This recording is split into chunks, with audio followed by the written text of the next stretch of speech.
Okay, house faces south. On the east side of the house, it's the front of the house. Tree's too close. Okay, this is the formal dining area. We got some stair-step cracks between the brick and mortar right there. It's difficult to see up here around the chimney, but around the crown, there's some mortar missing from around some of those bricks. There's some mortar missing around from these bricks on the shoulder right here. I hope that comes out.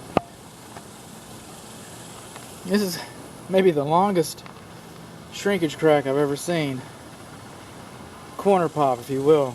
It's supposed to be the span of a hand. I don't know whose.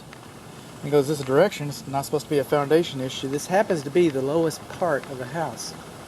The lowest area of the house is right here. And that crack just keeps on going, doesn't it? So it's a little beyond my experience. I've been inspecting houses over here for 25 years. But there it is. There it is. And this window ledge is kind of crooked. This is the living room again. These are the living room south windows, and it kind of bulges out here. You got stair-step cracks. And they keep going down to the gray beam wall.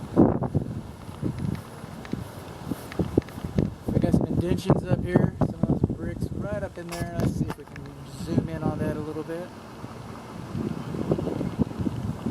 Okay. These walls up here and these gables, that's actually hard coat stucco. Crown, not crown, but a cap. The little cap is missing right here. I thought it might have been a whole column is missing, but I'm not. I can't tell. I can't tell. Some of these steps are more narrow than others. So that one, it's kind of hanging off of that. This step is higher than 7 3/4 inches. So you can tell something was here. I'm thinking it was something like this. Something like this.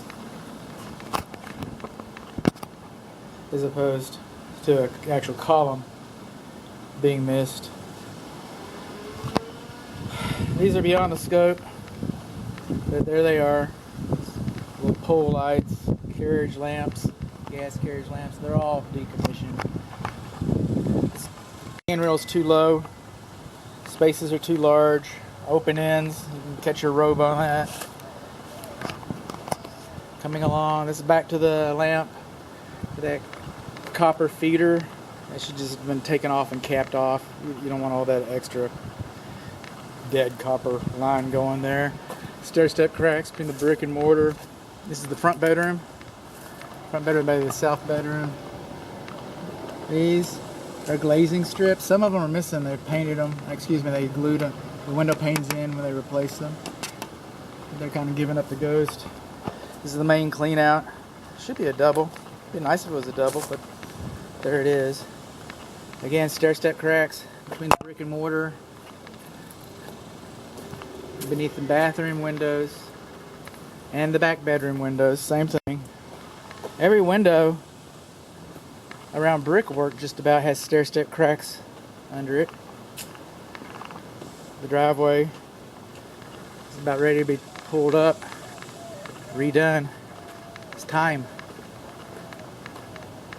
Driveways, flat work like that, that's beyond the scope of this inspection, but it's in pretty bad shape. Fences are beyond the scope. Pretty bad shape. Now from the roof, the surface drop to the house. That's closer than 10 feet to the ground. Closer than 3 feet to the roof. It's in the trees. We talked about this. When I was on the roof, I didn't know what I was looking at. That vent pipe over there, right there, it doesn't have the cap. That goes to the furnace. Needs a vent cap. And then this one over here, they had the hail damage vent cap right there. You just leave that. That way you don't have to pull a permit. Well, that's the wrong kind of vent cap for a tankless water heater. Just saying. That attic's not ventilated for a tankless. That flue's not proper for a tankless. Negative drainage all around here. The water just comes on down. You can see it in the crawl space where it's going and it's got little trails, little washes, and a little bit of right in here, just a little bit. These guys, okay, they don't have grounding. They test mechanically. That's the front porch and the back porch. They test mechanically, but you're supposed to have grounding and GFCI in wet locations. We're missing a couple. Got a little indention right up in here with these little sailor bricks. That's your clothes dryer vent. That's something else, isn't it? You're not supposed to use a flexible vent. That flexible is a connector to connect the dryer to the wall. It's not supposed to go through the entire attic. And then you're supposed to have a flue back here. And there's nothing to keep the water from draining right down on the air conditioning unit. And then this is the drain line right here. And the primary and the secondary are not supposed to be joined. And then this insulation is all boogered up and torn. All this insulation on the refrigerant line, it's all gone.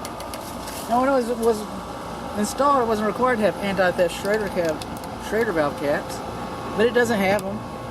There's your data plate. If you read your data plate, it says 2008. 2008. They last about 14 years. They're engineered on paper to last 20, I get that, but they last about 14 around here in this sun, and it's R22. It's R22. So they don't manufacture R22 refrigerant any longer, not in the United States, and they don't import it. There's a stockpile, you can buy it, it's expensive. Ooh, it's expensive. And they have alternative, they call them drop-ins, alternative refrigerants that the system can work on.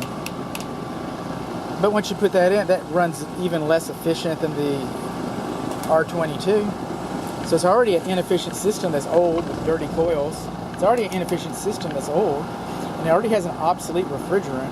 Just about any tech that comes out here and works on this is going to try and convince you that you need to update, and you do. They're not lying. They may tell you some crazy stuff sometimes, those techs, but they're not lying about that. It's time. It's just time. This is electric service disconnect. Right in there. Come up here and we'll re-screw that guy in. We'll get that guy set up. Tree too close. Tree too close. What else we got? I just love to complain. This is where the gas enters the house. The high soil. And it's draining right on it. The air conditioning unit. Oh, and these windows, I'm over in the shade now. I can relax a little bit. We do not have Z-bar flashing. Z-bar flashing is not over these windows. Those windows weren't installed properly. The siding wasn't installed properly. What do we have here? The one time the gas came in here, one time this was a pot.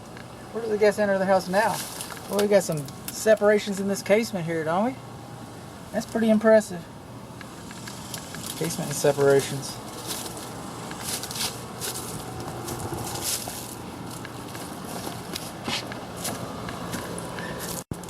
Where does gas enter the house? I didn't readily see it. I know it does. Oh. So the low service drop, just yank you around. Low service drop doesn't have a dip loop, doesn't drip loop, so water doesn't run off it. The water just runs right down there, right into your electrical system. Meter should be sealed. By the way, meters shouldn't be higher than 6 foot 6 inches off the ground. By the way, that weather mast is turned up so I can get a drink of water. It's supposed to go up vertical, and it's supposed to go 3 feet above your roof, which would raise this line off of that roof and it'd get it out of the way if that was installed properly, but it wasn't. It's just the way it works. And right in here, I knew I was going to get this. This is back to roofing. Don't worry, we're almost through. We're almost through. See that flashing right there, that metal flashing? See the way it's lapped right in there? The manufacturer says it's supposed to be lapped a minimum of 10 inches. Now, you'll probably never have a performance issue with that. Probably not. Probably never have a warranty claim, service claim, insurance claim denied because of that. But that's what the manufacturer says, so I'm just a mockingbird. I'm just going to tell you what they say. They said this should have been done differently. We're going to run some lawn spray.